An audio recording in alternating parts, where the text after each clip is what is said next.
Bismillahirrahmanirrahim. In the name of Allah, most beneficent, most merciful.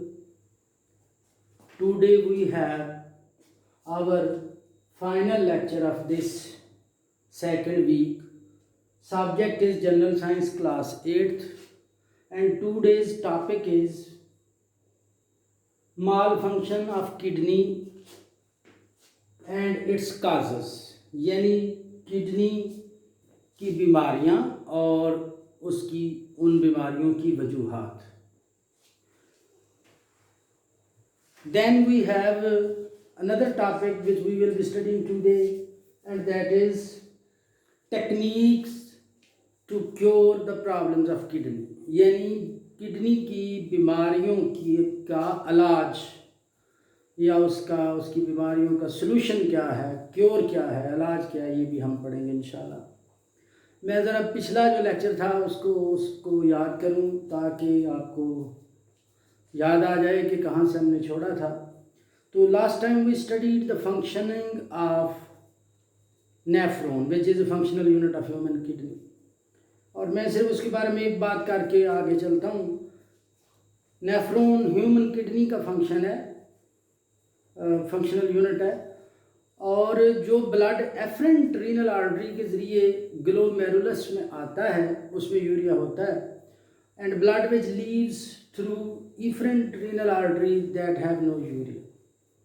तो लिहाजा जो pressure filtration है and which occurs at the level of glomerulus, that is a critical step, और यही वो step है जो यूरिया को ब्लड में से रिमूव कर देता है. तो ये हमारा थोड़ा सा पिछले टॉपिक से निकल गया एक बात थी. Now let us begin. Kidney can malfunction although it is a very efficient and very hardy organ and starts working from the day we are born until the day of our life is over. और इस दौरान when we are slept it works, when we are awake it works, तो लिहाजा it never rests. तो बड़ा मजबूत argon ये अल्लाह ने बनाया है हमारे जिस्म का, लेकिन even then some time it malfunction as well, यानी किसी न किसी बीमारी का भी ये शिकार हो सकता है. इसको हम इसकी माल फंक्शनिंग या इसकी डिजीज़ कह सकते हैं, यानी इसके काम की खराबी कह लें. किडनी के माल फंक्शंस की बहुत सारी वजूहात हैं, जिनमें से कुछ मैंने यहाँ लिखी हैं 5. एक 6th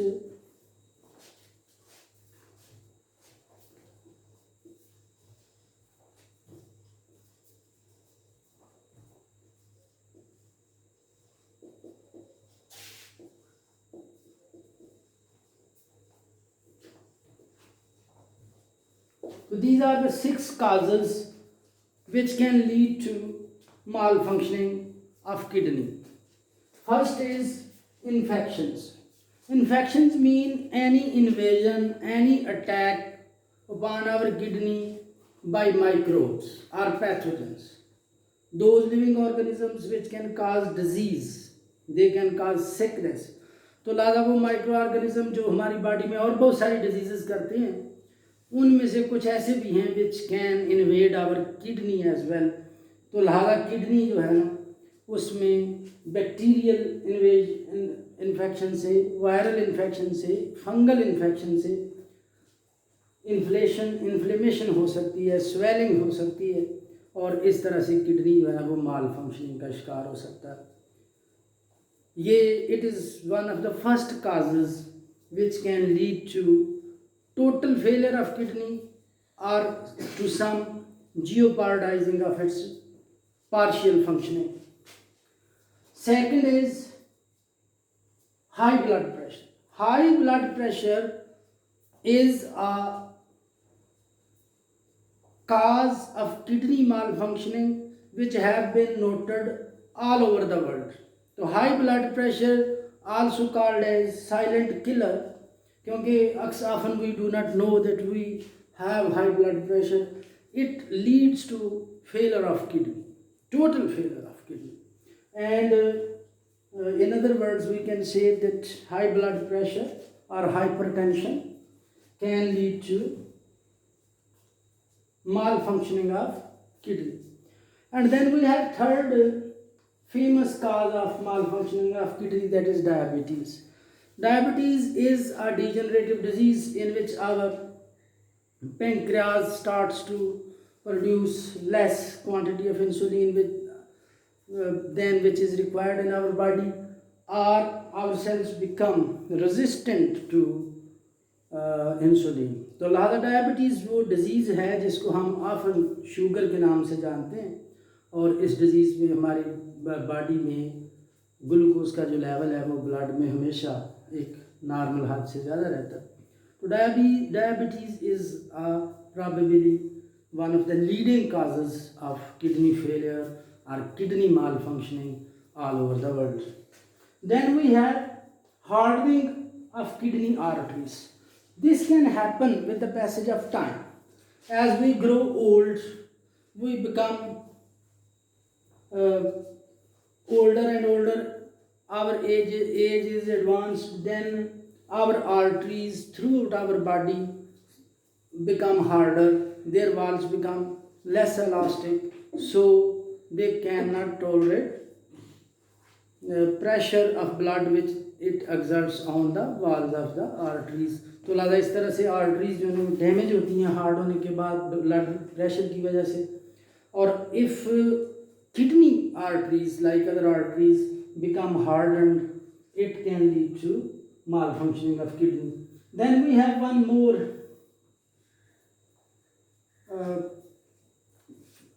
more famous cause of malfunctioning of kidney, that is the kidney stones. Kidney stones are formed due to urea and phosphorus और कैल्शियम. ये यूरिया तो ज़ाहिर है वेस्ट है, फास्फोरस या कैल्शियम है तो दे आर फेमस साल्ट्स या they are famous minerals which are found in our body. And slowly when kidney filters blood, these salts continue to be deposited in our kidney and slowly they become larger and larger in size. Kidneys के अंदर वो जो crystal होते हैं salts के, उनके ऊपर और साल्ट जमते रहते हैं and slowly they become harder like stones and larger in size as well. ये जो किडनी स्टोन्स हैं ये ऐसी वेजिटेबल्स खाने से भी कि जो which are enriched in minerals उनसे भी हो सकते हैं, और ऐसी सीरियल्स खाने से जिनके अंदर मिनरल हों बहुत ज़्यादा उससे भी हो सकते हैं. ये किडनी स्टोन्स ज़रूरी नहीं है कि किडनी के अंदर ही बने. They can also develop in ureter, they can develop in urinary bladder and they can also develop in glomerulus. तो किडनी का कोई भी हिस्सा ऐसा नहीं है जो इन स्टोन्स के बन जाने से मुबर्रा हो. कोई भी हिस्सा किडनी का जो है उसमें stones with the passage of time बन सकते हैं and ultimately it will lead to high pain besides malfunctioning of kidney. और हाल इसका बड़ा सीधा सीधा है कि ज़्यादा पानी पिया जाए ताकि हमारे किडनी जो है वो प्रॉपरली वाश होते रहें, और ऐसी मेडिसिन्स ख़ास तौर पर कि जो एनरिच्ड इन मिनरल्स हैं वो डॉक्टर की तजवीज़ के, उसकी एडवाइस के बगैर हम यूज़ ना करें. वेजिटेबल्स जो हैं उनका इस्तेमाल जो है मेरा ख्याल है वो कम नहीं करना चाहिए, लेकिन वेजिटेबल्स के साथ साथ हमें पानी भी इस्तेमाल करना चाहिए ताकि अगर वेजिटेबल में से कोई मिनरल्स हमारे किडनी में डिपॉजिट होते हैं और स्टोन की शक्ल वो ना इख्तियार करें, पानी वाश करता रहे किडनीज को. एक और यहाँ मैंने 6 काज भी लिखी है माल फंक्शनिंग की, और ये है over functioning of our thyroid gland. Thyroid gland can produce some hormones, calcitonin वगैरह या कोई और भी हैं, तो I will not be talking about these hormones in detail. लेकिन ये जो ओवर फंक्शनिंग है ना थायराइड ग्लैंड की हमारी नेक में ये होता है, ये किडनी को की माल फंक्शनिंग की तरफ भी ये चीज़ जा सकती है, क्योंकि कैल्शियम वगैरह जो है ज़रूरत से ज़्यादा बोन्स में से लीच होकर कि under the influence of thyroid hormones they can be deposited in kidney, nephrons or ureters or renal pelvis. तो लादा ये 6 मेजर काजेस थी which can lead to kidney malfunctioning. Kidney is vital for our survival. लिहाजा kidney की ऐसी malfunctioning which is almost near to 90%, यानी दोनों kidney अगर हमारे 90% तक काम नहीं कर रहे तो survival is almost near impossible. But in that situation, to our rescue comes our modern medical science, which have found out some solutions, and they can help to improve the standard of living.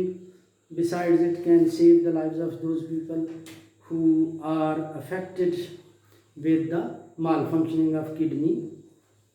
इनमें से जो कुछ solution हैं या cures कह लें, वो यहाँ मैंने उनके नाम लिखे हैं. One is the hemodialysis, second is the peritoneal dialysis and third is the kidney transplant. तो हमारे सिलेबस में ये 3 ऐसे सोल्यूशंस हैं which can come to rescue any human being if he और she is facing severe problems of kidney malfunction. इनमें से सबको हम इंशाल्लाह डिस्कस करते हैं. तो let us begin with the हीमोडायलाइसिस.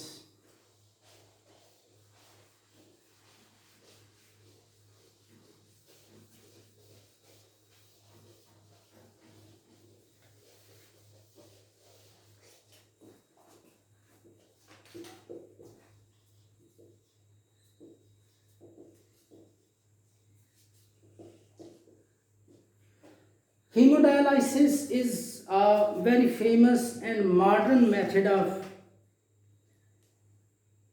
assistance to patients which are suffering from total kidney failure. तो ऐसे लोग जिनका किडनी मुकम्मल काम नहीं कर रहा, वो हीमोडायलिसिस का मेथड इस्तेमाल करके अपनी ज़िंदगी की क्वालिटी को बेहतर कर सकते हैं, ज़िंदगी को प्रोलॉन्ग कर सकते हैं.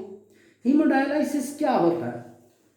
छोटे बच्चों के लिए मैं ये कहूँगा कि एक artificial kidney which is actually a machine that can perform the role of human kidney, और ये पेशेंट इस मशीन को इस्तेमाल करके अपने ब्लड को फिल्टर करवा सकते हैं, कर सकते हैं, और इस प्रोसेस को हम हीमोडायलाइसिस कहते हैं. और ये जो मशीन होती है इसे हीमोडायलाइसिंग मशीन या इसे हीमोडायलाइज़र कहते हैं.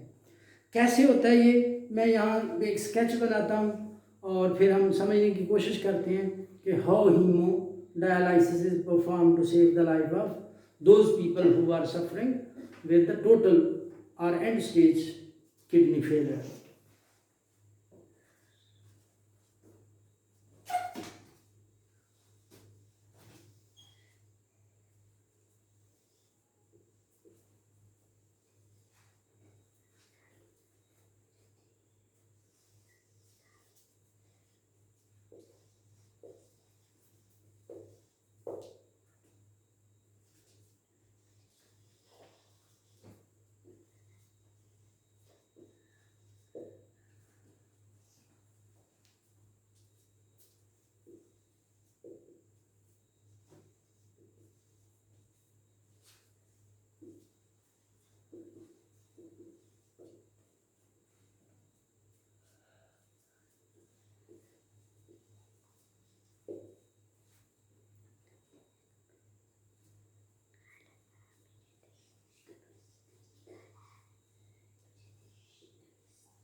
Here I have drawn a sketch diagram of hemodialysing machine. ये मशीन जो है ना इतनी सिंपल नहीं है जितनी मैंने ड्रा की है, लेकिन इसका जो टोटल कंसेप्ट है ना that I have try to produce at this board. इसमें आप देख सकते हैं इस मशीन के दो चैम्बर हैं, एक में ब्लड है एंड सेकंड चैम्बर है डायलाइजिंग फ्लूइड इन इट। ये जो ब्लड है ना that is taken from the arm of the patient through a catheter, यानी एक नाली के जरिए ये वीन में से पेशेंट के एक बाजू में से लिया जाता है और दूसरी बाजू की दूसरी वेन में फिर ब्लड वापस किया जाता है। Actually blood which comes in to the machine that have urea in it and blood which is returned to the machine that have no urea in it. तो लिहाजा ये जो मशीन है ना डायलिसिस करने वाली, इस मशीन को हम एक आर्टिफिशियल किडनी भी कह सकते हैं। तो इसका कंसेप्ट ये है कि देखें blood comes here, then it flows from one side of the machine to the other side in one chamber, while we have another parallel chamber containing dialyzing fluid, और दरमियान में दोनों के इन चैम्बर्स के दरमियान में एक सेमी परमिएबल मेम्ब्रेन है जिसमें छोटे छोटे पोर हैं, but they are not very large. लादा ब्लड सेल जो है ना वो इधर से इधर नहीं आ सकते, लेकिन urea can exude through these pores जो यहाँ इस मेम्ब्रेन में मौजूद हैं। अब देखिए होता ये है कि blood when it is circulate comes into the machine, let us suppose it goes from right to the left, तो लिहाजा जो फिल्ट्रेशन डायलाइजिंग फ्लूइड है that goes from the left to the right. तो लिहाजा ये काउंटर करंट में यानी एक दूसरे के अपोजिट मूव करते हैं दोनों फ्लूइड्स, यानी ह्यूमन ब्लड जो कि साफ़ होने के लिए मशीन के अंदर आया है और डायलाइजिंग फ्लूइड जो कि साफ़ करने के लिए ब्लड को यहाँ हमने डाला है। ये एक तरफ से फ्रेश आता रहता है और कंज्यूम्ड या यूज़ या स्टेल कह रहे हो दूसरी तरफ से यूरिया को अपने साथ लेके निकल जाता है। लिहाजा this inlet dialysing fluid have no urea but this outward going dialysing fluid have urea in it. तो ये वो परफॉर्मेंस है या ये वो काम है जो कि इंसानी किडनी हमारे एब्डोमेन में रह के करता है और ये मशीन ब्लड को बाहर हम इस मशीन में ला के उससे यही काम लेते हैं। लेकिन इसमें एक दो चीज़ें हैं जो हमें मज़ीद समझनी चाहिए। इसमें समझने की बात यह है कि ये जो डायलाइजिंग फ्लूइड है ना इसकी जो कंसिस्टेंसी है या इसका ये जो इसका टेक्सचर है या आप यूँ समझिए कि ये एक सोल्यूशन है। It have glucose in it, it have some salts in it, और इसका जो है ना ऑस्मोटिक पोटेंशियल जो कि आप बच्चों के लिए समझना मेरा ख्याल अभी ज़रूरी नहीं है लेकिन आप याद रखें तो अच्छी बात है। इसका ऑस्मोटिक पोटेंशियल इस तरह का है कि ये ब्लड को अपनी तरफ खींचना चाह रहा है, लेकिन ब्लड के सेल्स जो के लार्जर हैं और प्रोटीन्स जो के लार्जर हैं तो they can not come through semi-permeable pore to the dialyzing fluid. However, small molecules like urea etc. जो हैं वो इधर से इस तरफ आ जाते हैं, डायलाइजिंग फ्लूइड में आ जाते हैं तो ब्लड क्लीन हो जाता है। ग्लूकोज वगैरह पहले इसमें है तो लिहाजा ग्लूकोज जो है ना उसको या साल्ट्स को ये अमूमी तौर पे इधर से ब्लड की तरफ से डायलाइजिंग फ्लूइड जो है ना वो अपनी तरफ अट्रैक्ट नहीं करता। जाहिर है ये मशीन जो है ना it is very sophisticated piece of modern human science. इसमें ऐसे पंप्स भी लगे होते हैं जो असिस्ट करते हैं ब्लड को बॉडी में लेके आने के लिए, वापस भेजने के लिए। ऐसी चीज़ें भी लगी होती हैं कि जो ब्लड की फ्लूइडिटी को यानी उसको क्लाट नहीं करने देती, उसकी फ्लूइडिटी को कायम रखती हैं। ब्लड के टेम्परेचर को भी कायम रखा जाता है ताकि ऐसा ना हो कि ब्लड बॉडी में से बाहर आए और ठंडा होकर तो वापस चला जाए और बॉडी का टेम्परेचर गिर जाए या ब्लड प्रेशर जो है वो कम हो जाए। तो there are necessary precautions which someone have to take, और ज़ाहिर है वो जो मेडिकल एक्सपर्ट्स ये करते हैं या अगर किसी ने घर पे भी ये मशीन रखी है तो उसे थोड़ी बहुत मेडिकल असिस्टेंस जो है ना प्रोफेशनल लोगों की चाहिए होती है। तो ये था मशीन डायलिसिस यानी एक आर्टिफिशियल किडनी जो कि मशीन के ज़रिए किया जाता है। इसमें डायलाइसिंग फ्लूइड जो है ना, ये डिस्पोजेबल चीज़ है, ये डर्टी होकर बाहर निकल जाता है, ब्लड इधर से आता है मशीन के अंदर में से निकल कर वो दोबारा से पेशेंट की बॉडी में जाता है and blood becomes cleaner and urea free. लेकिन ये जो है ना, मैंने तो 2-4 मिनट में इसको बयान कर दिया। It is a lengthy process. At a hospital bed it takes 3 to 4 hours। तो लिहाजा ये कम्बरसम प्रोसेस है, लेकिन इंसानी ज़िंदगी बचाने के लिए बहरहाल अगर किडनी काम नहीं कर रहे तो it can play very vital, very essential role for the human survival. और ये महंगा भी है, एक्सपेंसिव है, क्योंकि इसमें ये जो डायलाइजिंग फ्लूइड है ये ज़ाहिर है फार्मास्यूटिकल कंपनीज बनाती हैं और वो इसके लिए अच्छा खासा चार्ज करती हैं। फिर ये मशीन जो है ये भी एक्सपेंसिव है। तो ये था ह्यूमन डायलिसिस। अब एक और तरीका है ह्यूमन ब्लड को फिल्टर करने का, यूरिया फ्री करने का, और उसमें मशीन नहीं इस्तेमाल होती, वो हम डिस्कस करते हैं। उसको हम कहते हैं peritoneal dialysis.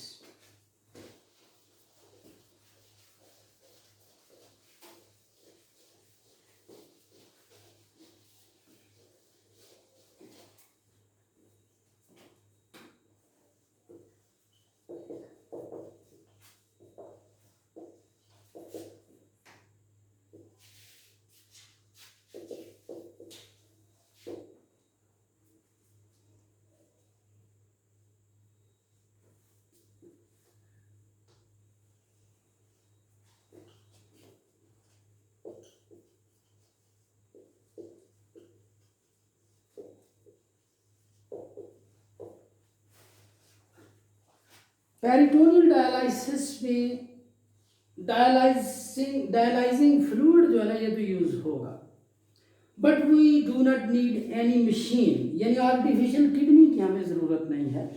Rather we take the function of the machine is performed by a membrane which is present in our abdomen and which is called as peritoneal membrane। ये जो मेम्ब्रेन है ये एक तो ह्यूमन एब्डोमेन की जो lining है उसके साथ अंदर की जानब ये अटैच हुई हुई है, and it also covers internal organs of our human internal organs of our body. ये जो पेरिटोनियल मेम्ब्रेन है it is enriched with blood capillaries, so it have very proficient blood supply. तो ब्लड की capillaries जो कि बारीक होती हैं बड़ी, और जिनके वाल्स में माइनर पोर्स भी होते हैं, वो मौजूद हैं पेरिटोनियम के अंदर, और इंसान इसका फ़ायदा उठाता है।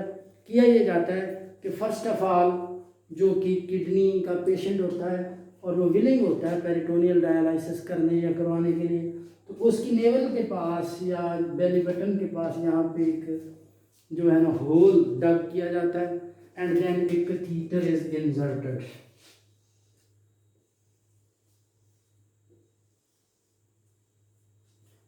तो ये देखिए ये नाली एक लगा दी गई है। ज़ाहिर है ये नाली जो है वो एक्सपर्ट सर्जन जो है वो लगाते हैं, and then after inserting this catheter this hole which was dug that is allowed to heal. इसको कुछ वक्त दिया जाता है तकरीबन 1-2 महीने का, ताकि ये ज़ख़म जो है ना ये भर जाए, और फिर इस नाली को यहाँ से कवर भी कर दिया जाए, ढक्कन लगा होता है इसके ऊपर lid. Then when this hole have healed up, उसके बाद some dialyzing fluid is inserted through this catheter into the human abdomen।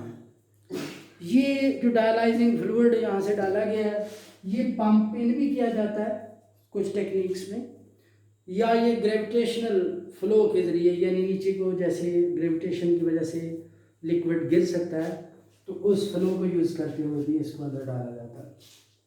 ये जो फ्लूइड है ना ये ज़ाहिर है ये स्टमक में या स्मॉल इंटेस्टाइन में नहीं जाता, ये यहाँ फैल जाता है, जो हमारे बॉडी के ऑर्गन्स हैं उनके इर्द गिर्द यहाँ पे ये फ्लूइड भर जाता है। यानी पेरिटोनियल लाइनिंग जो है ना उसके साथ साथ ये फ्लूइड भी अब मौजूद है, और ज़ाहिर है इसका ऑस्मोटिक पोटेंशियल ऐसा है कि it starts to suck urea from the capillaries walls. तो कैपिलरी के अंदर जो ब्लड है उसमें से ये यूरिया को सक करना शुरू करता है। ये यहाँ जो डायलाइजिंग फ्लूइड डाला है और फिर 3-4 घंटे ये यहाँ रहता है।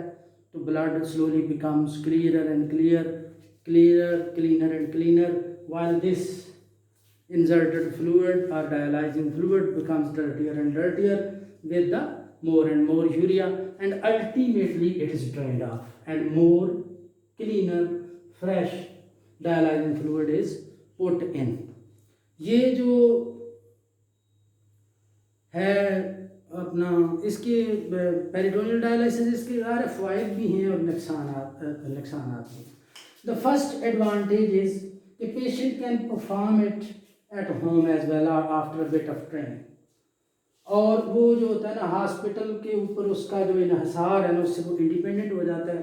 इवन ज़िंदगी के जो डेली रोज़मर्रा के काम है, दफ्तर का काम है या कहीं आना जाना है, तो वो ये डायलाइजिंग फ्लूइड जो है ना उसको फिल करके खुद भी थोड़ी सी ट्रेनिंग लेके इसको फिल करके तो अपने ज़िंदगी के रोज़मर्रा के काम जो है ना आसानी से सारा अंजाम दे सकता है। लेकिन इसका एक रिस्क भी है, एंड दैट इज़ swelling या inflammation of this membrane called as peritoneal membrane. ये पेरिटोनियल जो है ना इसमें स्वेलिंग हो जाती है और ये लीदल साबित हो सकती है। ये अमूमी तौर पर इसकी जो स्वेलिंग है पेरिटोनियल मेम्ब्रेन की ये लीदल साबित होती है। बड़ा रेयरली है कि पेशेंट रिकवर करे, तो लिहाजा ये इसका एक बहुत बड़ा रिस्क है। और ज़ाहिर है when there is a catheter there is always a risk of contamination. तो किसी वक्त भी फ्लूइड को चेंज करते वक्त हाथ क्लीन ना हो या आप जो सही प्रोसेस है उसको इख्तियार नहीं करता कोई, तो उससे कोई जर्म्स वगैरह या बैक्टीरिया अंदर जा सकते हैं।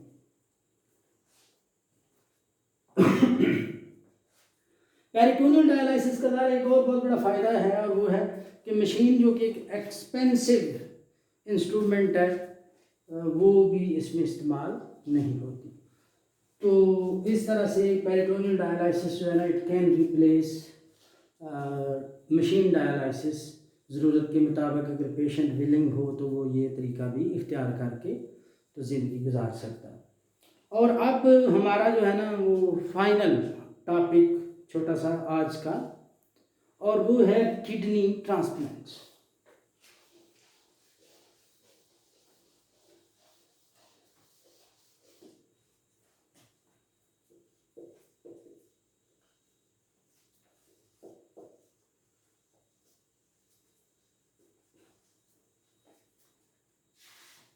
One solution to the kidney failure or end stage kidney disease is a transplant or a kidney transplant.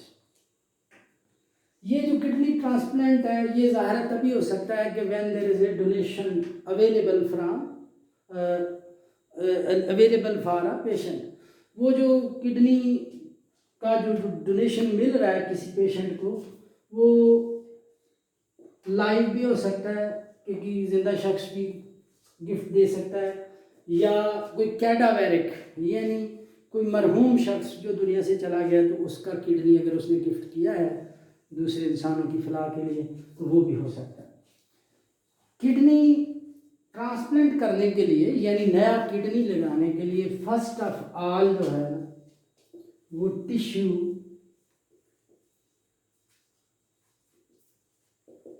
Matching test किए जाते हैं। Without tissue matching test we can not transplant a new kidney because human immune system takes this new kidney as an intruder. Immune system considered it as a onslaughting germ, attacking microbe या कोई भी foreign body इसको समझ के immune system इस पर attack करता है और अल्टीमेटली किडनी इज डिस्ट्रॉयड। तो लिहाजा टिश्यू मैचिंग टेस्ट किए जाते हैं और अगर टिश्यू मैच कर जाए एटलीस्ट 60% टिश्यू मैच करें तो फिर किडनी ट्रांसप्लांट किया जाता है। और किडनी ट्रांसप्लांट करने के बाद भी पेशेंट को अंडर कंसिडरेशन रखा जाता है, अंडर ऑब्जर्वेशन रखा जाता है और often he have to to see his medical practitioners, ताकि जिन्होंने वो किडनी ट्रांसप्लांट किया वो मुख्तलिफ टेस्ट वगैरह करके जायज़ा लेते रहे कि किडनी सही काम कर रहा है और इस पर इम्यून सिस्टम अटैक तो नहीं कर रहा। वैसे विद द बेस्ट, जब 1950s में पहला किडनी ट्रांसप्लांट हुआ था तो उस वक्त से अब काफ़ी इम्प्रूवमेंट हो गई है और अब किडनी का जो फेलियर है ना उसका चांस कम हो गया, because we have very effective medicines जो कि ऑर्गन फेलियर को, किडनी फेलियर को भी जो है ना इससे हमें बचाती हैं या बचा सकती हैं पेशेंट को। मिसाल के तौर पे एक बड़ी फेमस मेडिसिन है जो हमें मिलती है फंगस से और उसे साइक्लोस्पोरिन कहते हैं। ये इम्यून सिस्टम को इस तरह से कंट्रोल रखती है कि किडनी फेल ना हो, लेकिन इसके बावजूद भी किडनी फेल हो जाते हैं। तो उमूमी तौर पे एक ट्रांसप्लांटेड किडनी जो है ना उसकी लाइफ 10 से 15 साल तक हो सकती है। इसी तरह से जो अभी हमने थोड़ी देर पहले पढ़ा पेरिटोनियल डायलिसिस या वो जो दूसरा था हीमोडायलिसिस या मशीन डायलिसिस पे कई लोगों ने भी 10, 15 और इवन 30 साल तक भी ऐसे ह्यूमन इंस्टांसेस हैं कि 30 साल तक ज़िंदगी जो है ना वो मशीन डायलिसिस पे गुजारी है कई लोगों ने। जब इंसान का किडनी ट्रांसप्लांट किया जाता है तो उसके जो दोनों नॉन वर्किंग किडनी है ना पहले, they are left in the abdomen and they are not surgically removed.